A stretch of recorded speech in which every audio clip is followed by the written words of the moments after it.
हे mister वाली miss यार, तेरे बिना मैं नहीं एक बहुत ही इंटरेस्टिंग ड्रामा है, बहुत सारे सुपर्ब लेसन कैरी करता है। यहाँ पर आज हम डिस्कस करेंगे इस ड्रामे की कंप्लीट स्टोरी को कि इस ड्रामे की स्टोरी ओवरऑल किस तरह की होने वाली है, क्या दिखाया गया है, क्या बड़ा लेसन इसके अंदर हो सकता है। और सबसे बढ़ के इसके अंदर जो एक पॉइंट दिखाया गया है ना, जो पॉइंट आपने देखा कि यहाँ पर आखिर क्यों जो मर्द होता है मुर्तज़ा जैसा, वो एक सादा लड़की क्यों पसंद करेगा या उससे क्यों कर लेगा शादी, बजाय उस लड़की के जिससे वो एक्चुअली में बहुत प्यार भी करता था। वो लड़की ज़्यादा खूबसूरत भी थी, ज़्यादा सेटल्ड भी थी। तो क्या वो रीज़न है साइकोलॉजिकली एक मर्द के दिमाग के पीछे कि वो इस तरह की लड़की को छोड़कर भी उस लड़की को चूज़ करेगा? इसका भी काफ़ी इंटरेस्टिंग जवाब है जो कि मैं आपको इस वीडियो के अंदर दूंगा। तो वीडियो अच्छी खासी इंटरेस्टिंग होगी, एंड तक ज़रूर देखिएगा। जो नए लोग आए मेरे चैनल पर, जल्दी से वीडियो को लाइक कर दें, सब्सक्राइब कर दें और बेल आइकन का बटन भी दबा दें ताकि हम स्टार्ट कर सकें बहुत ही सुपर रिव्यू। तो चले आगे बढ़ते हैं।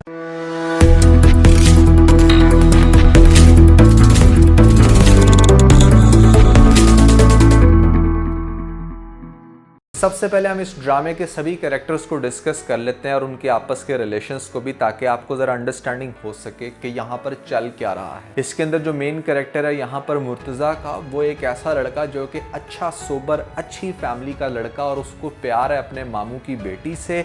वो बहुत ज़्यादा उसको लाइक करता है और ऐसे में जो उसके मामू की बेटी दिखाई गई है बाजू में रहती है, नाम है उसका नूरुल ऐन। अब नूरुल ऐन भी बहुत प्यार करती है, वो बहुत अच्छे ऑफिस में बहुत अच्छी पोजीशन पे जॉब करती है।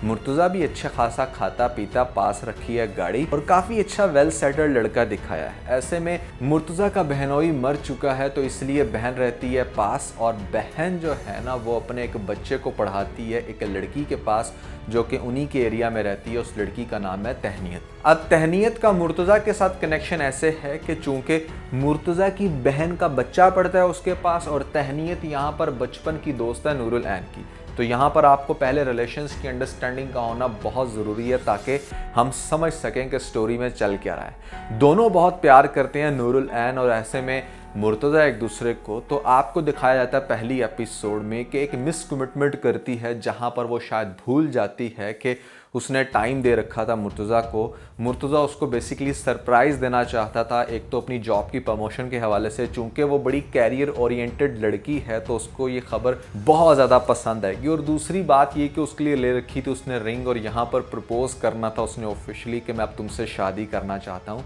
इस सारे सिनेरियो को फीका कर देती है वो, चूँकि यहाँ पर लिफ्ट दे रही होती है अपनी ही मोहल्लेदार जो उसकी बचपन की दोस्त है तहनीत को। ऐसे में जब घर में उसको छोड़ने जाती है तो रास्ते में आता है, याद क्यों, मैं तो किसी को टाइम देकर बैठी थी। एक ऐसी लड़की का मतलब जिसके लिए करियर ही सब कुछ हो, तो सम टाइम वो किसी को लाइक करती भी हो ना तो शायद उतना ज़्यादा प्रायोरिटाइज नहीं कर पाती, ये आपको दिखाया गया। फिर स्टोरी को समझने के लिए दूसरे सीन्स पे भी गौर करें, जहां पर आपको दिखाया जाता है कि नूरुल ऐन बड़ा नॉक करके प्रोफेशनल वे में उसके कमरे में आ रही है, जबकि मुर्तज़ा ये समझता है कि ये तो हमारा कमरा है, तुम्हें तो नॉक करके भी आने की ज़रूरत नहीं। और फिर जब उसको वो कमरा डेकोरेट करने के हवाले से कहता है कि यहाँ पर हमें इसको सजाना चाहिए चूँकि अब हम इकट्ठे हो रहे हैं, तो उसमें भी कोई इंटरेस्ट नहीं शो कराती, उल्टा ये कहती है कि ये कमरा ही क्यों, हम तो बहुत बड़ा घर लेंगे। तो यानी वो कैरियर ओरिएंटेड तो है, लेकिन यहाँ पर थोड़ी सी मटेरियलिस्टिक भी, वो अपना बहुत अच्छा लाइफस्टाइल चाहती है। यू नो, मैं सबसे पहले अपनी ऑडियंस को एक चीज क्लियर करना चाहूंगा, there is no end limit for luxury lifestyle. जो उस लाइफस्टाइल में रहते हैं, जिस लाइफस्टाइल का आपको दिखाया गया मुर्तज़ा साथ में हमारी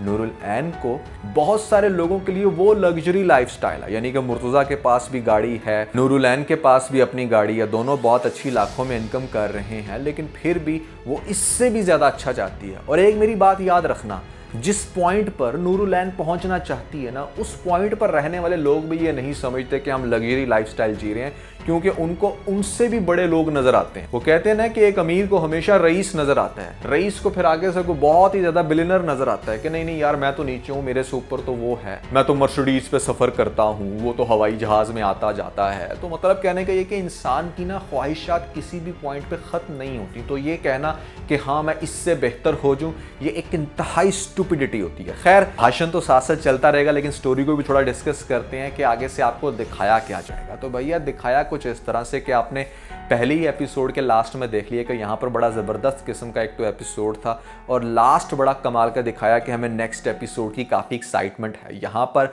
भांडा फोड़ देती है अपनी नियत का हमारी नूरुलैन के ऐसे में भाई मैं तो पहले सेटल्ड होंगी, मुझे तो लाइफ में ये करना है वो करना है। अच्छा चलो ठीक है, तो तुम्हारा ये कहना कि तुम्हें अभी शादी नहीं करनी है, you are not ready for that, make sense. लेकिन जिस तरह से उसकी इंसल्ट कर रही है, वो उसको कहती है कि तुम्हारी सैलरी में तो अभी इतना कुछ मैनेज नहीं हो सकता, हम कैसे खर्चे मैनेज करेंगे, ये कैसे करेंगे, छोटे छोटे खर्चों के लिए परेशान ना होना पड़े। मैं अगर अपनी बात करूँ ना तो मुझे बहुत अच्छे से याद है, जब मैं महीने का 20,000 कमाता था ना, तब शायद मैं ज़्यादा सेटिस्फाइड था एज़ कम्पेयर टू नाउ जब मेरी मंथली इनकम 5 लाख से ज़्यादा है। तो दैट मीन्स के इंसान की ना सेटिस्फैक्शन होनी चाहिए। अगर आप बहुत ज़्यादा खर्चात जनरेट कर लोगे तो चाहे लाखों क्या करोड़ों में भी अर्निंग कर लो ना, तो वो भी आपको पूरी नहीं पड़ेगी। लेकिन आप इस औरत की सोच देखें कि ये यहाँ पर चाहती है कि नहीं भाई हमारे पास तो ये हो वो हो, बंगला हो, गाड़ी हो, दिस एंड दैट, और फिर जाकर हमें करनी है शादी। बीबी अपनी उम्र तो देख, दिखने में तो लग रही है 27-28 साल की, ऐसे में अगर 5-6 साल बाद शादी करेगी तो क्या रह जाएगा तुम्हारे पास इंजॉयमेंट को।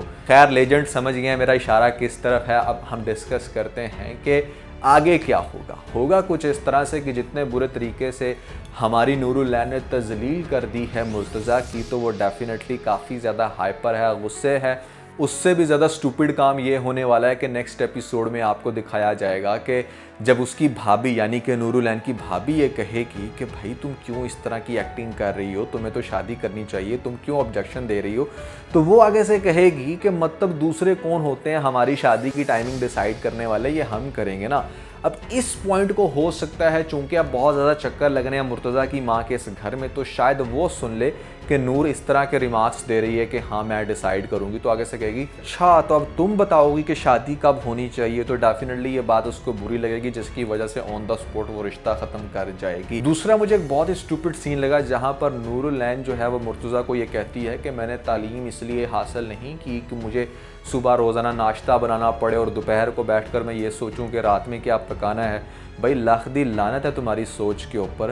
तुम क्या कहना चाहती हो कि जो लड़कियां तालीम हासिल करके सुबह का नाश्ता बना रही हैं और रात को अपने हस्बैंड के लिए खाना, वो क्या कुछ गलत कर रही हैं? या क्या अगर उन्होंने घर के काम करने हैं शादी के बाद तो तालीम हासिल करना कोई ज़रूरी नहीं है? एक इंतहाई फजूल सोच है जिसको प्रमोट किया जाता है समटाइम हमारे ड्रामों में।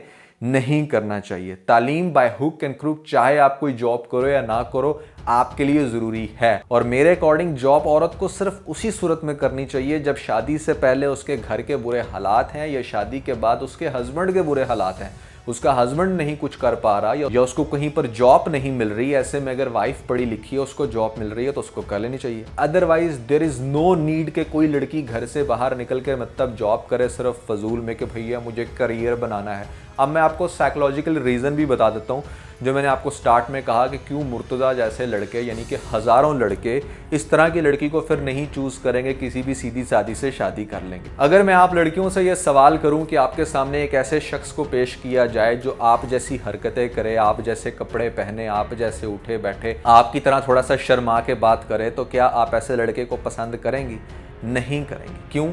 क्योंकि आप लोग ये कहोगे कि भाई इस लड़के के अंदर ना बहुत ज़्यादा लड़कियों वाली आदतें हैं, ये बहुत ज़्यादा लड़कियों की तरह बिहेव करता है। इसी तरह लड़कों को भी वो लड़की नहीं अट्रैक्ट करती जो बहुत ज़्यादा लड़कों की तरह कॉन्फिडेंट हो जाती है, यानी कि अपने आप को माशरे से, सोसाइटी से इतना ज़्यादा एक्सपोज कर लेती है कि उसके अंदर वो कॉन्फिडेंस आ जाता है जो किसी मेल के अंदर हो। लड़की की खूबसूरती उसके शर्माने में है, उसको अपने आप को एक सर्टन वे में रखने में है। अगर लड़की इस लेवल की मोड हो जाती है कि जहाँ पर वो मर्द को बिल्कुल अपने कंपैरिजन में रखती है और वो ये कहती है कि नहीं मुझे भी करियर बनाना है, मुझे भी ये करना है, मुझे भी वो करना है, या बहुत सारे जगहों पर लड़के के प्यार को एक साइड पे करके सिर्फ वो ये फोकस करे कि हाँ चूंकि मेरे पास बहुत अच्छी जॉब है, मुझे छोड़नी पड़ जाएगी तो मैं ये काम नहीं कर सकती, तो भैया वहाँ पर यू हैव टू अंडरस्टैंड कि आपके अंदर बहुत सारे लड़कों वाले कैरेक्टरिस्टिक्स हैं और ये चीज़ डेफिनेटली लड़कों को अट्रैक्ट नहीं करती। हाँ बहुत सारों को करती है लेकिन मेजॉरिटी लड़कों को नहीं करती। मैं आपको साइकोलॉजिकल रीज़न बता रहा हूँ, मैं यहाँ पर किसी को सही गलत साबित नहीं कर रहा। जो लड़कियाँ मुझे बाद में टेक्स्ट करके भी पूछते हैं ना कि आखिर क्यों हमारा कोई रिश्ता नहीं हो रहा, क्यों हमें कोई चूज़ नहीं कर रहा, ये एक मेन कोर रीज़न है। आप अपने अंदर लड़कियों वाले एस्थेटिक्स लाएं, आप लड़कियों की तरह बिहेव करें, आप बहुत ज़्यादा अपने आप को ओवर कॉन्फिडेंट ना करें। आप जॉब भी करें तो इस तरीके से कि आपका माइंड हो कि आपने घर बसाना है ना कि आपने ऑफिस। तो मैं आपको लिख कर देने के लिए तैयार हूँ कि आपकी शादी भी जल्दी होगी और आप बहुत जल्दी एक अच्छी फैमिली जनरेट कर पाओगे, जो कि बहुत सारी लड़कियां अनफॉर्चुनेटली आज के दौर में नहीं कर पा रही। नाउ मूविंग फॉरवर्ड आपको दिखाया जाएगा इस ड्रामे के अंदर के मतलब यहाँ पर आगे से शादी हो जाएगी डेफिनेटली, चूंकि माँ बहुत गुस्से में है मुर्तज़ा की, तो वो तो जब ये देखेगी कि हाँ भाई हमारा नूरुलैन के साथ तो रिश्ता हो गया ख़त्म, तो ऐसे में तहनीत एक बहुत अच्छी सलीके वाली लड़की है, तो उसके माँ बाप भी रिश्ता चूंकि ढूंढ रहे हैं तो डेफिनेटली उसके लिए रिश्ता मांगा जाएगा। जब उसके लिए रिश्ता मांगा जाएगा तो उसके घर वाले बहुत खुशी से रिश्ता देंगे और यहाँ पर शादी तय हो जाएगी। इसलिए भी चूंकि एक दो दफ़ा मज़ीद मिल के मुर्तज़ा इस बात को 100% कंक्लूड कर लेगा कि हाँ भाई इस नूरुलैन के लिए तो सिर्फ सब कुछ करियर ही है, यहाँ पर मेरी तो जैसे कोई वैल्यू ही नहीं। वो उसको बहुत सारे पॉइंट्स पर ये कहना चाहेगा कि भाई तुम जो भी करना चाहती हो लाइफ में करो, बट शादी हमारे मेरे ख्याल से किसी भी किस्म के करियर को अफेक्ट नहीं करने वाला। लेकिन वो ये बात नहीं समझेगी, वो कहेगी नहीं मुझे पहले स्पेसिफिक लेवल अचीव करना है और फिर शादी करनी है। अब यहाँ पर सबसे ज़्यादा इंटरेस्टिंग ये होगा चूंकि नूरुलैन बहुत ज़्यादा कैरियर ओरिएंटेड है लेकिन मोहब्बत भी करती है मुर्तज़ा से, तो वो उसकी माँ को कहेगी कि हम दोनों एक दूसरे से बहुत प्यार करते हैं, आप प्लीज़ ऐसा मत करें। लेकिन वो अपनी ज़िद पे है और फिर तहनीत भी उससे पूछेगी कि मतलब ये सब कुछ क्या चल रहा है, तुम दोनों की शादी होने वाली थी, मैं कहाँ से बीच में आ गई। तो वो उसको भी खैर यही समझेगी कि नो इट्स ओके, ऐसा होता है, तुम उससे शादी कर लो, उसको शादी करने की घर बसाने की ज़रूरत है। यानी कि कहीं ना कहीं हो सकता है आपको दिखाया जाए कि इसको मनाने में भी अपना मेन किरदार अदा करे हमारी नूर, यानी कि इस लेवल की हो जाएगी लड़की कि वो सारे काम करेगी जो वो अंदर से नहीं करना चाह रही, अंदर से नहीं करवाना चाह रही शादी, लेकिन फिर भी जानबूझ के करवा रही है। ऐसी हरकतें करती हैं लड़कियाँ। तब जब वो मनाएगी अपनी दोस्त को और दोस्त भी आगे से हामी भर देगी, बाकी सब लोग भी कहेंगे बहुत अच्छा रिश्ता है, तो फिर बड़े इंटरेस्टिंग सीन दिखाए जाएंगे जहां पर नूर है वो तहनीत को लेकर आ रही है स्टेज की तरफ और जानबूझ के अपने आप को बड़ा अच्छा प्रेजेंट कर रही है। चूँकि जैसे जैसे वो सामने आएगी हमारे मुर्तज़ा की, उसके लिए उतना मुश्किल होगा उसको रिजेक्ट करके दूसरी को दुल्हन बनाना। लेकिन मुर्तज़ा ये सारी चीज़ें बर्दाश्त करेगा, चूँकि जब नहीं फ़र्क पड़ रहा यहाँ पर नूर को, तो मुर्तज़ा कहेगा मुझे क्यों फ़र्क पड़े। इवन कि उसके साथ नाच भी रही है, बहुत सारे पॉइंट में मुर्तज़ा उसको पकड़ भी लेता है, लेकिन फिर भी दोनों के दरमियान में एक बड़ी ज़बरदस्त प्यार की जंग चल रही है। नूर ये चाहती है कि मुर्तज़ा शादी को छोड़ के इनकार करके बस मेरी बात मान ले, और मुर्तज़ा ये चाहता है कि भाई यहाँ पर ये अपनी अकड़ और अना को तोड़े और सब कुछ छोड़ छाड़ के मेरे से शादी करे। तो दोनों की एक ऐसी ईगो की जंग चल रही है जिसका नतीजा ये होगा कि शादी हो जाएगी और उसके बाद नूर हमारी बेचारी बहुत रोएगी, तड़पेगी।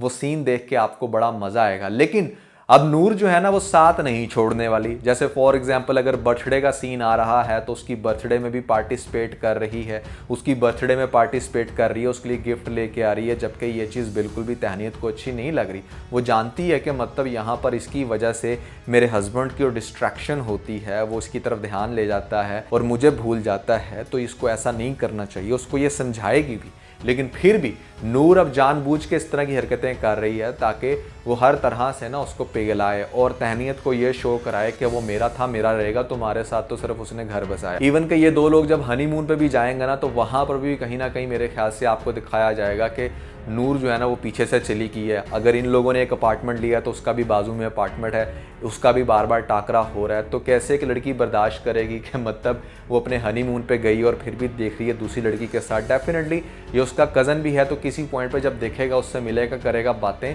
उसको ये एहसास दिलाएगा कि नो डाउट मेरे दिल में आज भी तुम बसती हो, लेकिन जो तुमने हरकत की है ना उसको मैं कभी भी भुला नहीं सकूंगा। और यहाँ पर मुर्तज़ा एक बहुत कमाल की बात करता है कि एक औरत बहुत अच्छे से जानती है कि वो अपने मर्द को किस तरह से अपने साथ जोड़ कर रख सकती है, और जो दूसरी तरह की औरत होती ना उसे इस बात से फ़र्क भी नहीं पड़ रहा होता कि उसका प्यार करने वाला इंसान कितना ज़्यादा उससे दूर जा रहा है, तो वो दूसरी टाइप वाली औरत है। यानी कि ये बात वो कर रहा होगा अपनी तहनीत यानी कि वाइफ से, और ऐसे में वो भी बड़ा हैरान होगी क्योंकि ये सवाल उसने किया होगा कि आखिर क्यों नहीं शादी हुई तुम्हारी और नूर की। तो ये सिलसिला अब चलता रहेगा कि जहाँ पर बहुत ज़्यादा ना कंफ्यूज है, वो मिलेगा क्योंकि उसकी कज़न भी है, एक्स लवर भी रह चुकी है, तो उसका मिलना बार बार अब तहनीत को बुरा लग रहा है, और तहनीत भी कब तक बेचारी बर्दाश्त करे। जब वो फूटेगी आहिस्ता आहिस्ता तो घर वाले भी काफ़ी फील करेंगे, लेकिन फिर चूंकि वो बड़ी सब्र तहम्मुल वाली और एक ऐसी लड़की है जो कि माहौल के साथ फाइट कर सकती है, तो वो हर तरह से मुर्तज़ा को